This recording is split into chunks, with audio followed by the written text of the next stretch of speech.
दोस्तों, जब CGI B R Gavai पर हमला हुआ था, जो वकील राकेश किशोर ने किया था, तब मैंने सवाल उठाए थे। क्योंकि क्या हुआ था, उस हमला करने के फौरन बाद उस आदमी ने एक बात का ऐलान किया। वो ऐलान किया था, सनातन का अपमान नहीं सहेंगे। याद है आपको? तो मैंने तभी सवाल पूछा था कि वो किस बात से आहत थे। इस बात से आहत थे कि बीआर गवई ने टिप्पणी कर दी। वो इस बात से आहत थे कि उनकी माताजी यानी बीआर गवई की मां ने आरएसएस के कार्यक्रम में आने से मना कर दिया, या मॉरिशस में बैठकर देश के लोकतांत्रिक प्रणाली में बुलडोजर कार्रवाई की आलोचना कर दी थी। अब धीरे धीरे करके वही राकेश किशोर अपनी परतें खोल रहे हैं। दरअसल उनका सनातन से कोई लेना देना नहीं है। वो ये जानते हैं कि इस दौर में कितना ही बड़ा कांड कर दिया जाए, बस आपको कुछ नहीं करना। आपको सनातन, आपको हिंदू धर्म, आपको जय श्री राम का नारा लगा देना है। याद है, एक एक्सीडेंट होता है। उस एक्सीडेंट के बाद उस गाड़ी में सवार लड़का सड़क पर खड़े होकर जय श्री राम के नारे लगाने लगता है। वो जानता था कि अगर आपको बचना है तो ये सबसे मुफीद तरीका है, और अगर ऐसे में आप बच गए तो उसके बाद तो संभाल लिया जाएगा। यही कुछ राकेश किशोर के साथ हुआ। क्यों? क्योंकि उस दिन के बाद से जिस तरीके के बयान उनकी तरफ से दिए गए, जिस तरह के बयान राकेश किशोर ने परोसे हैं, वो यकीन मानकर चलिए, सनातन के नाम पर राकेश किशोर के नाम का झंडा बुलंद करने वाले और इन्हें कट्टर सनातनी का ब्रांड एम्बेसडर घोषित करने वाले भी सामने रह गए। हकीकत अब खुलकर राकेश किशोर ने सामने रख दी है। उस आदमी का सनातन से कोई लेना देना नहीं, सनातन के सम्मान से लेना देना नहीं, हिंदुओं के सम्मान से लेना देना नहीं, उसे देवी देवताओं से लेना देना नहीं। दरअसल उसकी असली दिक्कत मुसलमान है। जी हां, मुसलमानों से चिड़न की वजह से वो कुछ भी कर गुजरने को तैयार बैठा है, और यही एक वजह है जिसके चलते जब उसने हमला किया तो उसने सनातन की आड़ ली है। यह बात मैं नहीं कह रहा हूं, आज आपको दिखाऊंगा भी, सुनाऊंगा भी। नमस्कार, मैं हूं प्रज्वल गौतम और आप देख रहे हैं टीवी 10 भारत।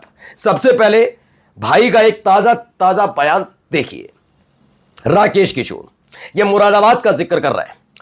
इन्होंने बताया, माहौल ऐसा था कि अगर मुस्लिम व्यक्ति की बकरी से मेरी स्कूटर छू भी जाता था तो वो मुझे उतार कर मारते पीटते और पत्नी को उठा ले जाते थे। वहां ऐसा अक्सर होता था। सोचिए, इस व्यक्ति का कहना है कि मुरादाबाद में जब ये रहते थे 90 के दशक में, ये आगे लिखा भी है, वो भी खबर पहले मैं पढ़ देता हूं। 90 के दशक में मेरी पत्नी मुरादाबाद में प्रोफेसर थी, हम वहीं रहते थे। वहां मुस्लिम आबादी काफ़ी ज़्यादा है। उस वक्त शाम के बाद औरतों को घर से बाहर नहीं ले जा सकते थे। और उसके बाद इन्होंने बताया कि इनके कई बार स्कूटर बकरी से छुआ और उसके बाद मुस्लिम समुदाय के लोगों ने इनको उतार लिया, उनके साथ मारपीट की और उसके बाद उनकी पत्नी को उठाकर ले जाते थे। ये इनका कहना है। ये 90 के दशक का जिक्र कर रहे हैं, मुरादाबाद का।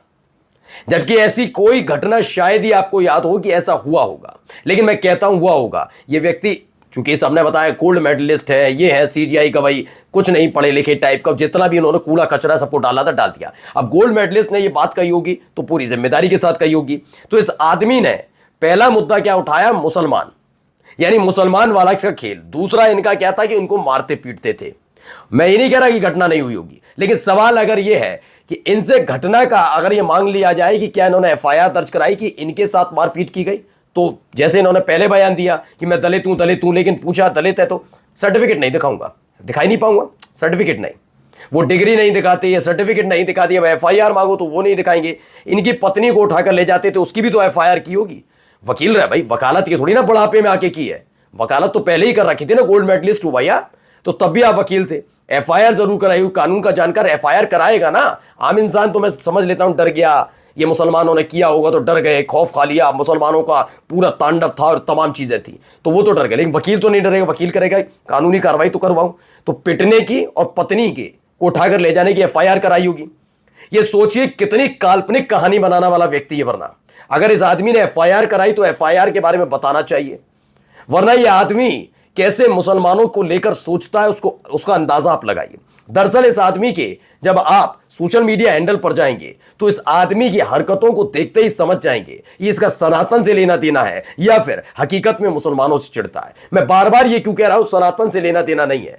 दरअसल अगर इसका सनातन से लेना देना होता इस व्यक्ति का, तो इनके सबसे पहली जिम्मेदारी क्या थी?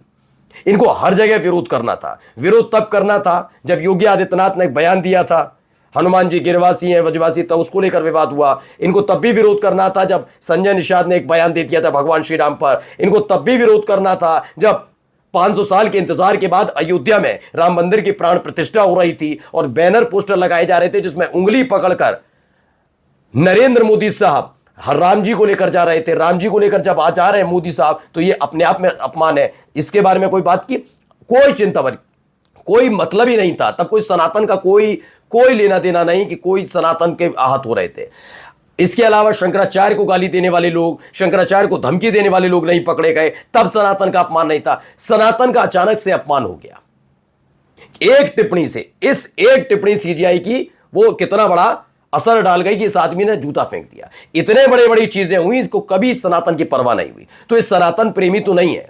दरअसल मैं तब भी बता रहा था और आज भी बता रहा हूं, आप अंधभक्ति करते हैं, अच्छी बातें करती रहनी चाहिए, इससे रोजगार मिलता है तो वो करना चाहिए। अगर आपको लगता है कि ऐसे ही मुसलमानों के खिलाफ नफरत उगलकर या फिर सनातन की आड़ में कुछ करके आपको रोजगार मिल रहा है तो करते रहना चाहिए, करते रहिए, आपकी अपनी मर्जी है। लेकिन वो कार्रवाई आप पर पुलिस करेगी, सरकार करेगी। लेकिन एक सवाल है कि सनातन की आड़ में कोई आपको ही धोखा देने पर उतरा हुआ, तो सोच लीजिए ये व्यक्ति अगर इतना ही सनातन प्रेमी है तो अब जाकर ये सारी बातें क्यों निकल कर आ रही हैं? यही बोलना चाहिए था ना, यही बोल देते।